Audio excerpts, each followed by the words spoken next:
কর্তৃপক্ষের ক্ষমা চাওয়া উচিত, ছেড়ে দেওয়ার কথা নয়। একটা পরিবার ভেঙে গেল।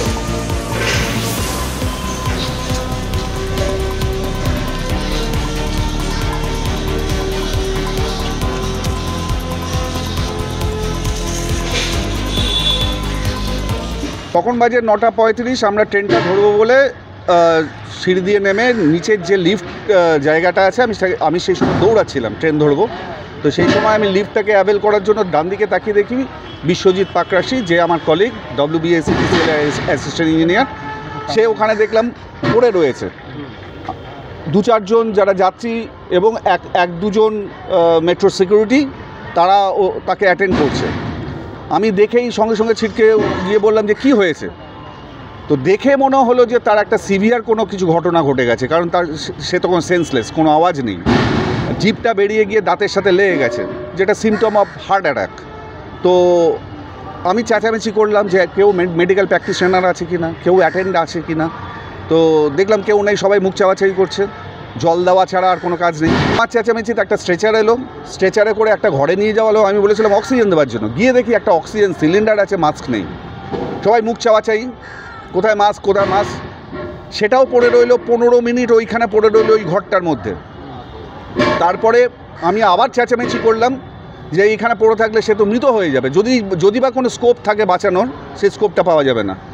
আমি বললাম অ্যাম্বুলেন্স নিয়ে আসুন। কতটা মর্মান্তিক ঘটনা হতে পারে আপনারা কল্পনা করতে পারবেন না। লক্ষ লক্ষ লোক যাচ্ছে, অ্যাম্বুলেন্স নেই। ওই সিকিউরিটি গার্ডরা একটা গাড়ি ভাড়া করে নিয়ে এলো, সেই গাড়িতে করে আমরা হসপিটালে নিয়ে এলাম। সেখানে না আছে এসি, না আছে কোনো অ্যারেঞ্জমেন্ট। তার তো প্রথমে দেখলেন, দেখেই তার যা টেস্ট আছে, তার যা সিমটোমেটিক যা টেস্ট করতে হয়, দেখেই বললেন যে ব্রড ডেথ। তাহলে অন দ্য ওয়ে নয়, ঘটনাটা ঘটেছে ওই 45 মিনিটস, যেটা আনঅ্যাটেন্ডেড অবস্থায় মেট্রো স্টেশনে পড়েছিল, সেখানের জন্য লোকটি মারা গেল।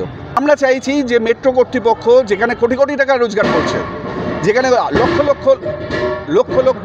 লক্ষ লক্ষ মানুষ ওখান থেকে যাতায়াত করছে, এ ধরনের ঘটনা যে কোনো সময় ঘটতে পারে, যে কোনো প্যাসেঞ্জারের ক্ষেত্রে ঘটতে পারে। সুতরাং তার যে অ্যারেঞ্জমেন্ট থাকা দরকার, মিনিমাম মেডিকেল ফেসিলিটিস থাকা দরকার, অ্যাটেন্ডেন্ট থাকা দরকার। আমার একজন কলিগ আমার চোখের সামনে মৃত হলেন 45 মিনিট আনঅ্যাটেন্ডেড অবস্থায়। এর দায়িত্ব কে নেবে? উনি কোথায় যাচ্ছিলেন? কি মনে করছেন যে ওইখানে যদি অক্সিজেন পেতেন, হ্যাঁ, বাঁচতেও পারতেন। তার যদি সিপিআর দেওয়া হতো, সেই সময় বেঁচেও যেতে পারতেন। এই চান্সটা, এই যে চান্সটা ছিল, ক্রুশিয়াল স্টেজে যে চান্সটা ছিল, সেটা মেট্রো কর্তৃপক্ষের অবহেলায়, অপদার্থতায় এই ঘটনাটা ঘটেছে। ত্রিবেণী থেকে মেট্রো ধরেন, মানে ত্রিবেণী থেকে হাওড়া নামেন, হাওড়া থেকে এসে মেট্রো ধরেন, মেট্রো এসে করুণাময়ী, ওনার অফিস হচ্ছে বিদ্যুৎ ভবন। কোথাকার বাসিন্দা উনি? ত্রিবেণীর বাসিন্দা। নাম তো না ওনার? বিশ্বজিৎ পাকরাশি। উনি assistant engineer, WBSETCL EMD cell, আমাদের যে WBSETCL এর বিদ্যুৎ ভবনে EMD সেল আছে, সেই সেলে কর্মরত। মেট্রো কর্তৃপক্ষের বিরুদ্ধে অভিযোগ, তাদের একটা ব্যবস্থা নেওয়া উচিত ছিল সেই সময়। উনি রেগুলার কটার সময় বাড়ি থেকে বেরোতেন? 7:15-20-তে। হাওড়া থেকে মেট্রো ধরে যেতেন? না, ত্রিবেণী থেকে আসতেন, মগড়া থেকে, তারপর হাওড়া এসে মেট্রো ধরে বিদ্যুৎ ভবনে যেতেন। আপনি খবর কি এখন এলেন? হ্যাঁ, এখন আমি এলাম। ফলো করুন সংবাদ প্রতিদিন ডিজিটাল।